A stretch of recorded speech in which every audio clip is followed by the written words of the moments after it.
Ji we are back जी। अज़ान मुकम्मल हो गई है और तो हम दोबारा से अपने वो डिस्कशन पे आते हैं। Before moving to discussion we have a very good student mister Nawaz. उन्होंने रिक्वेस्ट कर दी कि सर ये ना क्लास आप रिज्यूम कर रहे हैं, तो रिज्यूम करने से पहले आप हमें ना ये बता दें कि पांचवा सिनेरियो क्या था। अब यही कहा ना सर, तो ये था कि हमने कहा कि आपका जो एम्प्लॉयर है वो बड़ा दयालु है, वो आप पे बड़ा मेहरबान है, ठीक है। उसने आपको मेडिकल अलाउंस भी दे दिया, उसने आपको मेडिकल फैसिलिटी भी दे दी, और जब कभी आप खर्चा करके आ जाते हो मेडिकल का, तो उसने कहा कि मैं आपको अपने पैसे रीइंबर्स कर दूंगा, मैं आपको वापस कर दूंगा। लेकिन ये दयालुशिप कब शुरू हुआ? ये कहीं बाद में पैदा हुआ, जब रिश्तेदारी बन रही थी, मास्टर और सर्वेंट की एम्प्लॉयमेंट रिलेशनशिप जब बन रहा था, उस वक्त तय नहीं किया गया, उस वक्त कागज पे उतारा नहीं गया। तो जब कागज पे उतारा नहीं गया तो ये टर्म्स ऑफ एम्प्लॉयमेंट के मुताबिक है, ये is not according to terms of employment. And if this benefit is not according to the terms of employment, then what will happen?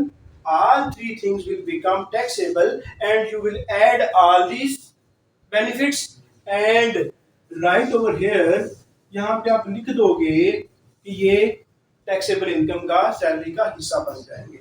I hope के बात बन गई है। चलो अब हम इस सब को खत्म करते हैं और अल्लाह का नाम लेके अगेन शुरू करते हैं अपना दूसरा हेड। सैलरी के बाद दूसरा हेड जो है अकॉर्डिंग टू क्रोनोलॉजिकल ऑर्डर कौन सा हेड आता है? Income from property. और सेक्शन कौन सा डील करता है सर? सेक्शन 15।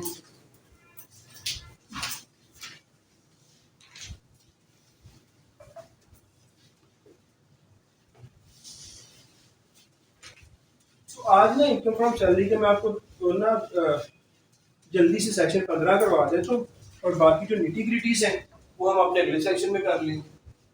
लेकिन इंशाल्लाह इस पे वो टाइम नहीं लगेगा क्योंकि सैलरी पे लगा, इस पे वो टाइम नहीं लगेगा और सैलरी पे नहीं लगा, और बिजनेस पे वो टाइम नहीं लगेगा, बल्कि ज्यादा टाइम लगेगा बिजनेस इनकम के ऊपर। और आगे फिर हम एग्जाम में से ऐसे फ्लो कर जाएंगे, जिस तरह वो जेट जाता है ना बड़ी स्पीड के साथ, जेट में जेट एरोप्लेन जो होता है, एयरक्राफ्ट होता है, उस तरह हम एग्जामिनेशन के अंदर से गुजर जाएंगे इंशाल्लाह।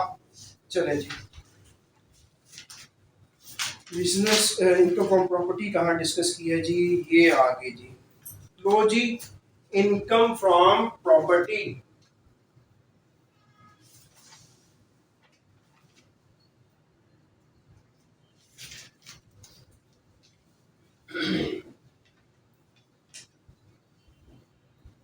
तो ये प्रॉपर्टी में पहले हम देख लेते हैं, आपका प्लॉट हो सकता है, आपका हाउस हो सकता है, आपका फ्लैट हो सकता है, आपकी शॉप हो सकती है, एटसेट्रा।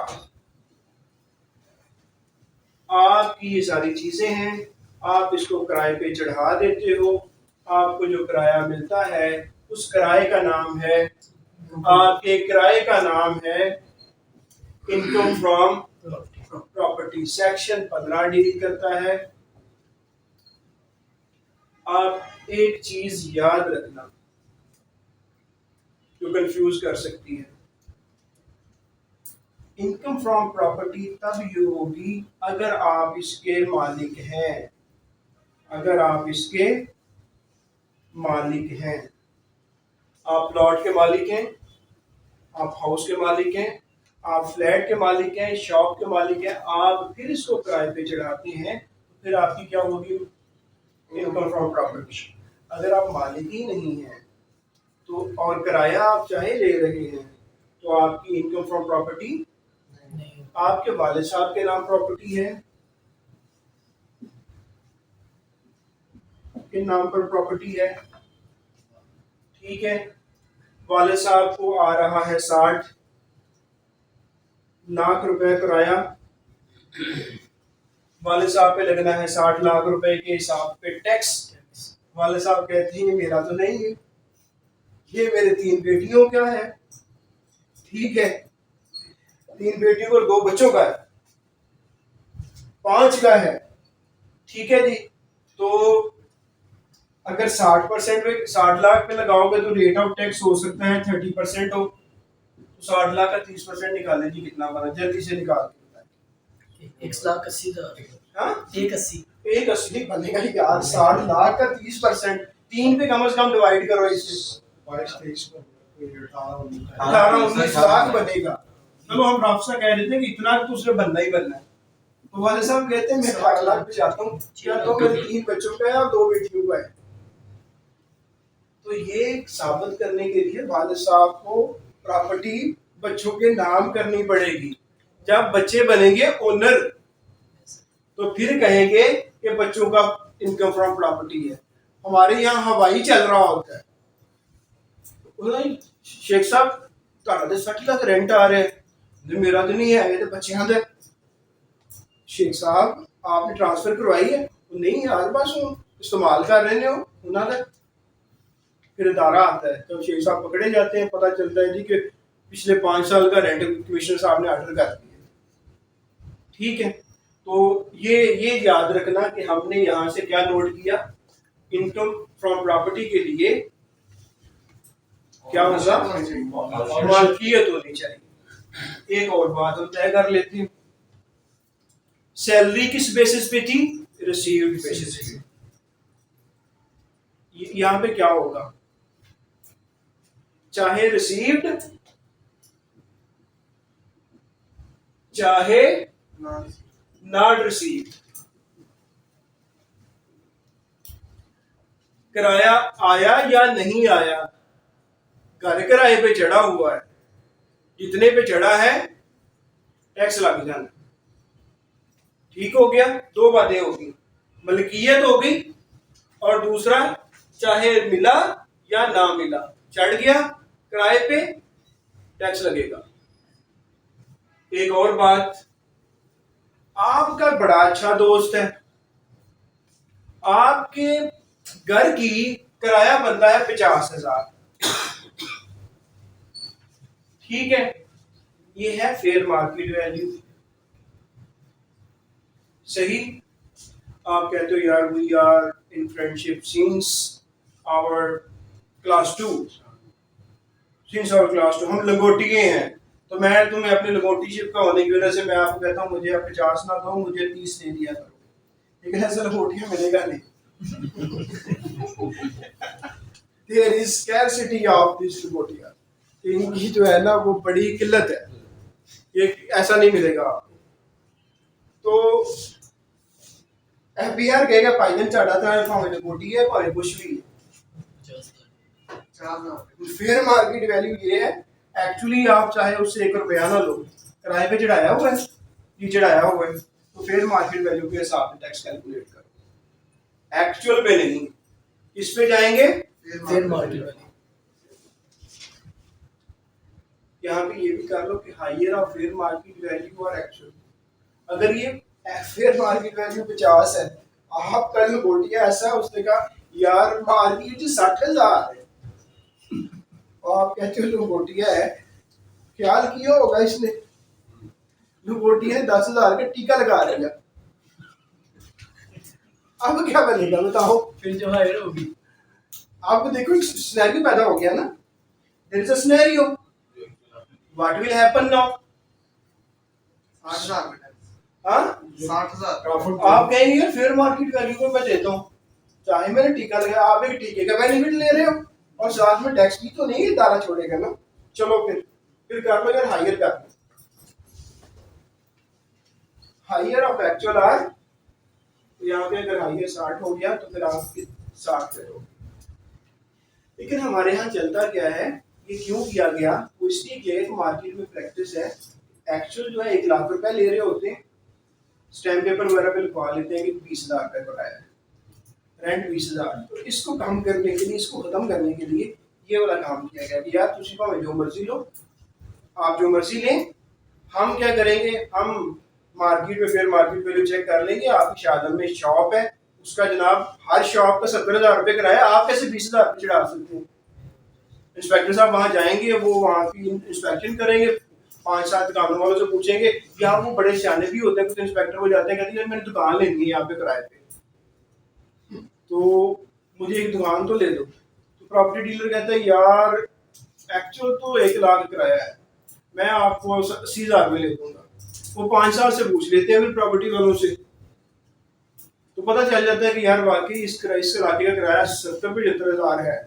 शेख साहब की 5 दुकानें इस लाइन में हैं, ठीक है। तो कहते शेख साहब आ जाओ ना, तुसी कह रहे हो 20,000 है, वेयर हमने पता किया है कि 70,000 रुपया है। ये प्रॉपर्टी डीलर का कार्ड है, ये है ये है ये है ये है, इनसे हमने बात कर ली है, तो आप आ जाए दें टैक्स, ठीक है। तो फेयर मार्केट वैल्यू आर, तो कल को आपने भी ये टैक्टिक्स यूज करने हैं। आप लोगों ने जाना है ये मुख्तलिफ मार्केट पे, ब्रंच रोड पे, आपने पूछा नहीं मुझे इनवाइस दे दें, वो आपको इनवाइस देगा 1,000 रुपया की सप्लाई ऑफ वैल्यू, 17% टैक्स हो गया, 17% टैक्स लगा, 170 वो हो गए, 1170 रुपए बन गए। 1,000 रुपये अपने पास रखेगा और कहेगा कि 170 मैंने FBR में जमा करवा लें। जनाब आपने GST नहीं बनाया होगा, GST रजिस्टर्ड ही नहीं है, और जब रजिस्टर्ड ही नहीं है तो उन्होंने टैक्स इकट्ठा करके जमा कैसे करवा दें। कभी नॉन रजिस्टर्ड बंदा भी GST हो तो फिर आप वो 4-5 दिन वैसे इकट्ठी करवाएंगे और फिर आप उसके ऊपर रेड करवाएंगे। और जो अब ये इंस्पेक्टर कर रहे हैं, मैं उन इंस्पेक्टर्स का नाम नहीं यहाँ पे लेता, इसलिए नहीं लेता कि हम पब्लिकली जा रहे होते हैं, तो उन्होंने माशाल्लाह ये काम किया, उन्होंने इस पे वर्क किया, और वो ज़्यादातर sir very sorry to say that वो नए बैचेस से जो यंग लड़के गए हैं, उन्होंने इनोवेशन की, उन्होंने ये सोचा, ब्रेनस्टॉर्म किया कि यार इनको कैसे पकड़े। तो उन्होंने यहाँ पे बदामी बाग सरिया मार्केट से लोगों को उठाया और उठा के उन्होंने फिर उनसे सेल टैक्स रिकवर किया। तो इंशाल्लाह जो नए माइंड जाएंगे वो नई चीज़ें भी लेके आएंगे।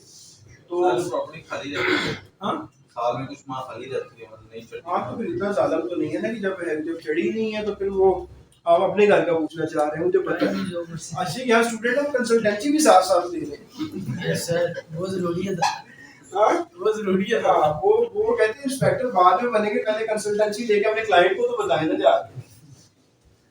अच्छा, तो हाँ यार इसको मैं ऐसे रख कर रहा हूँ, जो प्लाट पे चलना है हमने ये फेयर मार्क 3 चीजें यहाँ पे हमने कवर कर ली। मलकियत का होना जरूरी है, फिर हमने कहा कि चाहे रिसीव हो या ना हो, किराए पे चढ़ गया तो टैक्स लगना है।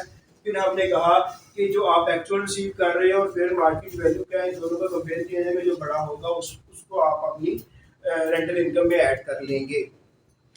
तो हम आगे बात करते हैं यार, पता क्या है, it is 8:34 and we are already 4 minutes ahead from our time and we are going live for question and answer session. So students who have questions regarding today's lecture, they are requested to ask the question by typing their question in the inbox. Let's start. First, Zoom right. मैं इधर हूँ, ये meeting खत्म भी हो जाएगी, आप फिर भी अवेलेबल हैं, मैं भी अवेलेबल हूँ। पहले उनका राइट है। रेंटल प्रॉपर्टी पे कितना टैक्स है? किसका? रेंट जो इनकम फ्रॉम प्रॉपर्टी है उस पे मतलब कितने तक एग्जैम्प्ट है? हाँ जी, तो अगर इंडिविजुअल देखो, मलकियत किस किस के पास हो सकती है? मलकियत एक इंडिविजुअल आदमी भी हो सकता है, मलकियत एक पार्टनरशिप के पास भी हो सकती है। पार्टनरशिप मसलन association of person in the language of income tax ordinance, और मलकियत एक कंपनी के पास भी हो सकती है। कंपनियों के बड़े बड़े एसेट्स होते हैं, प्लाजे होते हैं, ये डिपेंड करेगा कि मालिक कौन है। अगर मालिक इंडिविजुअल और एओपी है और रेंट आ रहा है 2 लाख या इससे कम, तो फिर जो है वो उस पर कोई टैक्स नहीं है। अगर 2 लाख से 6 लाख तक हुआ तो 6 लाख और 2 लाख का डिफरेंस पे 5% और फिर आगे स्लैब चलते जाएंगे। जी नेक्स्ट क्वेश्चन जी। सर ग्रेजुएटी वाला जो कमिश्नर वाला है ना, सेकंड वो जनाब, अगर तो आपने ग्रेजुएटी फंड बनाया, आप एम्प्लॉयर हैं, आप ग्रेजुएटी फंड एस्टेब्लिश करके कमिश्नर इनलैंड रेवेन्यू के पास चले जाते हैं और उससे कहते हैं कमिश्नर साहब आप इस तरह करें कि मेरा ग्रेजुएटी फंड को अप्रूव्ड कर दें। तो फिर जब आप अपने अप्रूव्ड फंड में से अपने एम्प्लॉय को ग्रेजुएटी देंगे तो जो एम्प्लॉय ग्रेजुटी उसमें से रिसीव करेगा उसकी सारी की सारा पैसा एग्जेम्प्ट होगा, वो अपनी 12 लाख की इनकम जो हमने ये रख ली है उसमें शामिल नहीं करेगा। We move to our next question. Capital एक बार दोबारा बता दें। कैपिटल एक बार, हाँ जी। NGOS नेक्स्ट है GOS NGOS NGOs non government organization. क्या एनजीओ को क्या होगा? एनजीओ को यार ये जो स्टूडेंट है प्लीज आपका हम क्वेश्चन स्किप कर रहे हैं, आप इसको रीराइट करें और थोड़ी सी क्लैरिटी दें, फिर हम आपको आंसर करने की कोशिश करते हैं। Next question. मेडिकल फैसिलिटी जो है वो एग्जाम्प्ट हो गई है, टैक्सेबल हो गई। अरे ये तो हमने बड़ा क्लियर किया कि मेडिकल फैसिलिटी 5 तरह के हमने सिनेरियो बना लिए। सेक्शन 9 से 14 तक टेस्ट होना है। सेक्शन 9 से 14 नहीं, आज 15 भी आ गया, तो 15 का भी जितना पोर्शन पढ़ लिया वो, और टाइटल 9 से लेकर 50। जी students, zoom application we are open for you, zoom application. और मेरी हाथ जोड़ के अपील है, रात को 1 बजे मैसेज ना किया करो और प्लीज मेरे घर वाले सारे डिस्टर्ब है जब से मैंने इंस्पेक्टर की तैयारी शुरू करवाई है। कहते हैं 12 बजे कॉल आ रही होती है, सर ये बता रहे सुबह फजर मैसेज कर रहे होते हैं, सर अगर ऐसे होगा फिर क्या होगा यार। चले जी, अभी देखो ओपन है हाउस, पूछो ना। Sir 10% of basic salary allowances वाला रिपीट कर दें। हाँ वेरी गुड जी। आपको जब मेडिकल अलाउंस कहते हैं 10% एग्जाम्प्ट है। 10% किसका? Of what? Basic salary, gross salary, net salary, none of the above. 10% of basic salary. जी student, next question. Sir, for scenario, please clear medical facility plus reimbursement and allowances is given is mentioned in the terms and condition 10. Very good question, शाबाश, I appreciate this student. उसने कहा आपका employer बड़ा अच्छा है, उसने कहा मैं मेडिकल अलाउंस दूंगा, मैं फैसिलिटी भी दूंगा, मैं रिइंबर्समेंट भी दूंगा, तीनों दूंगा। फिर हमने कहा कि मेडिकल अलाउंस वाली को साइड पे करो और बाकी दोनों को साइड पे कर लो, और जो मेडिकल अलाउंस है उसको डाल दो इनकम फ्रॉम सैलरी के अंदर। चलो जी आगे। कैपिटल गेन दोबारा बता दें प्लीज। कैपिटल गेन का तो यार हमने बात ही नहीं की, हमने सिर्फ कंपोनेंट को समझना चाहा था कि जब हम शेयर को बेच देंगे और शेयर को बेचेंगे तो किस कास्ट को जमा करेंगे। क्योंकि देखो आप क्या करते हो, कितने का खरीदा या आपको कितने का पड़ा। कहते हैं एक चीज आपको कितने की पड़ी है, वो पढ़ने के लिए हमने कहा एक तो हमने राइट खरीदा, उसकी कास्ट में पड़ी। फिर हमने क्या किया, राइट खरीदने के बाद हमने उस शेयर की कीमत कुछ पे की, वो भी हो गया। फिर जिस दिन हमने शेयर की कीमत पे की थी उस दिन शेयर की मार्केट वैल्यू कितनी थी, स्टॉक एक्सचेंज पे कितने का बिक रहा था और हमें कितने का मिला, उसका हमने फर्क निकाल के अपनी इनकम फ्रॉम सैलरी में ऐड किया और टैक्स दिया। तो 3 चीजें हमने बनाई थी। नंबर 1 राइट के जो खर्चा आया, जो राइट जितने का पड़ा, जितने का शेयर पड़ा, और साथ में जितना टैक्स देना पड़ा उस फायदे के ऊपर। तीनों को इकट्ठा किया, जितने का बेचा उसमें से जितने का पड़ा वो माइनस किया, बाकी आपका कैपिटल गेन हो गया। जी एनी अदर क्वेश्चन? सर अगर रेंटल प्रॉपर्टी पे नॉन प्रॉफिट ऑर्गेनाइजेशन एस्टेब्लिश हो तो उस प्रॉपर्टी पे भी नॉर्मल टैक्स होगा। वेरी गुड, ये कंसल्टेंट है इसने रिटर्न फाइल करनी है। वो पूछता है कि अगर मलकियत है वो एनजीओ की है, देखो एनजीओ की इनकम जो है वो institute of philanthropy of Pakistan Islamabad में है, उसके पास जाके आपको एनजीओ रजिस्टर करवानी पड़ती है और फिर आप यहाँ पर रजिस्ट्रार ऑफ सोसाइटीज के पास आते हैं, वहाँ पर रजिस्टर करवाते हैं। फिर आप एफबीआर के पास आते हैं, 100C की एप्लीकेशन देते हैं। एप्लीकेशन देने के बाद वो आपको एग्जेम्पशन सर्टिफिकेट देते हैं जो कि 3 साल के लिए एप्लीकेबल होता है। फिर आप वो एनजीओ कमाई करे और कमाई करके टैक्स ना दे।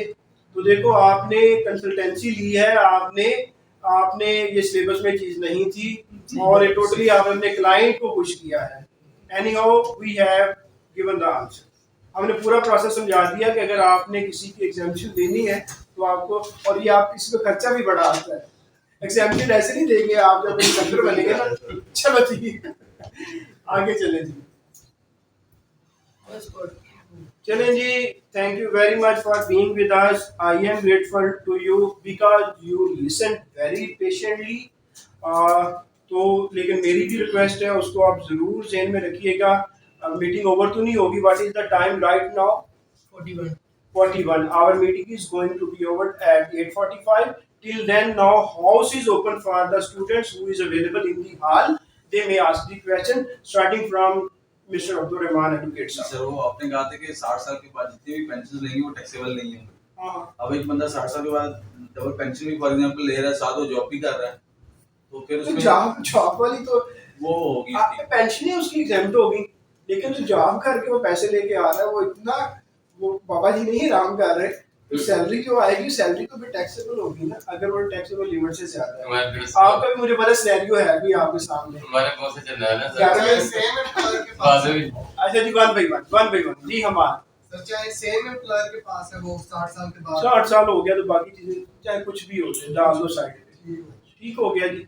60 साल भी बड़ा कुछ होता है, उसके बाद भी अगर लोग करने तो उनकी हिम्मत को दाद देनी चाहिए, माफ कर देना। चले अच्छा जी, सलीम आपका, जनाब आपका कोई क्वेश्चन? सर ये फेयर मार्केट वैल्यू क्या होती है?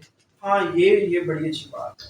ये हमने पहले भी बताया कि दो अनजान बंदे जो आपस में एक दूसरे को नहीं जानते, वो जब एक चीज की खरीदो फरोख्त करते हैं तो खरीदो फरोख्त करते हुए एक चीज की मालियत की वो डिटर्मिनेशन करते हैं, उसकी मालियत मालूम करते हैं कि ये कितने की है, आपस में निगोशिएट करते हैं, तो उस वक्त जो कीमत तय होती है उसी को आसान अल्फाज में मैं बयान किया, वो फिर मार्केट वैल्यू होती है।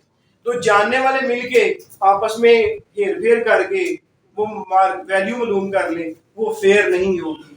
वो मार्केट वैल्यू आपस में बना ले, वो फेयर नहीं होगी, ठीक है। तो फेयर मार्केट वैल्यू वो होगी जो जब दो अनजान बंदे आपस में मिले, आपस में मिलके उन्होंने ये मार्करों की कीमत का हिसाब किताब लगाया, एक ने कहा इतने की, दूसरे ने नहीं आप इतना मुनाफा ज्यादा ले रहे हो मैं इतने दूंगा, आपस में तय पा गया ये इतने की है, तो यही उसकी फेयर मार्केट है। सर ये शुगर की जो प्राइस होती है ये फेयर वैल्यू है, ये बिल भी बनाते हैं ना ये सारे शुगर नहीं वो तो देखो वो फेयर तो नहीं होता, तो ये तो अनफेयर चल रहा होता है, वो एक्सप्लॉइट करते हैं। मार्केट में तो सेम रेट पे जाते हैं। अरे मार्केट में सेम, हाँ चलो आप कह लो, लेकिन ये है कि वो माफियाज तो है ना, there mafias available in the market, they increase the value of the, अपनी मर्जी से वो कर जाते हैं। वो फेयरनेस तो नहीं होती ना। फेयर का मीनिंग क्या होता है? जो फेयर हो हर लिहाज से, गैर जानबदार हो, वो तो अपनी जानबदारी दिखा लेते हैं गरीब आदमी को, वो आर्टिफिशियल मसनूई किल्लत बना लेते हैं, मसनूई किल्लत बना के कि है ही नहीं मार्केट में, फिर लोगों को जरूरत होती है कि मीठा लेना ही लेना है, वो बेचारे लेने के लिए तो ऑर्डर पर अपनी मर्जी से कीमत ले लेते हैं। ये फेयर तो नहीं है ना। चले सर ये जो रेंट पे देते हैं पहले कोई भी गाड़ियाँ मकान वगैरह, पहले वो कैसे देते हैं? हाँ, वेरी गुड, ये मैं पढ़ाना दूं बाद में, ये पूरा एक सब्जेक्ट है। बस इतना देख लो कि आप एडवांस वो लेते हैं, जी जी सर। आप रेंट पे लेने जाओ ना, ये मुझे ये फ्लैट चाहिए, वो कहते हैं पहले जी 3 महीनों का एडवांस। Yes sir.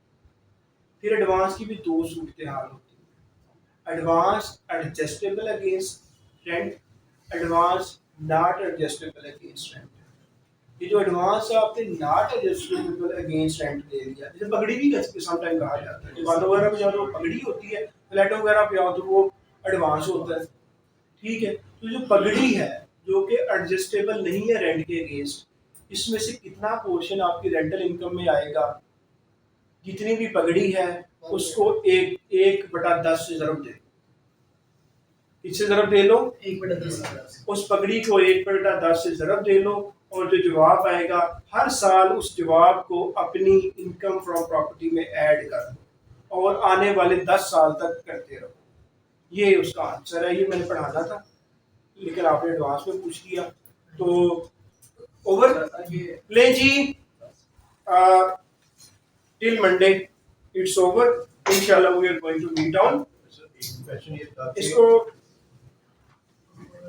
इसको करें जी, हम इधर ही हैं। प्रॉपर्टी आपके नाम पे नहीं है, आपके अबाउट के नाम पे है, आपको रेंट भी मिल रहा है उसका। आप मुझे पता है किसी को टैक्स लगाना है Add FBR कर पे दो। आपने, और सर, आप मेरे साथ सिनेरियो ये है कि मैं ये नवाब जो है यहाँ पे एम्प्रेस रोड पे रहते हैं, अब इनके नाम पे चल रही है। इन्होंने जो प्रॉपर्टी रेंट दी हुई है ना तमाम की तमाम बीबिया पागलना के एरिया के अंदर तमाम की तमाम का रेंट जो है वो समझे कि बहुत कम आ रहा है, ठीक है, और वो मेजोरिटी जो है वो बाहर बैठे हुए सारे के सारे, लेकिन जो उनको रेंट मिल रहा है वो फेयर मार्केट वैल्यू से बहुत कम मिल रहा है। यार फिर सिंपल हल है, फिर मार्केट वैल्यू को लोन करो। आपको गवर्नमेंट ने क्या कहा है, FBR को कहा है ना कि आपको the highest administrative body of revenue collection, what is the answer? FBR में रोल प्ले करें, जाए मार्केट में, लेकिन हम मार्केट में जाते हैं गवर्नमेंट सिक्योरिटी नहीं देती, ठीक है, फिर वहां पे मसाइल आ जाते हैं, इंस्पेक्टर बेचारा अकेला भाग रहा होता है। फिर so till Monday it's over, do good preparation for your test 100 number का होने जा रहा है, और इसमें आपको पता चल जाना है कि आपकी उड़ान क्या है, आपकी शहीन की उड़ान है या आपकी फिर कमरे की उड़ान है। हाँ, तो फिर आप शहीन बने और बसेरा करें अपना पहाड़ों की चढ़ानों पर। It's over. बंद कर दो मीटिंग। हाँ हाँ, we are going to meet on Monday इंशाल्लाह। अल्लाह हाफिज़।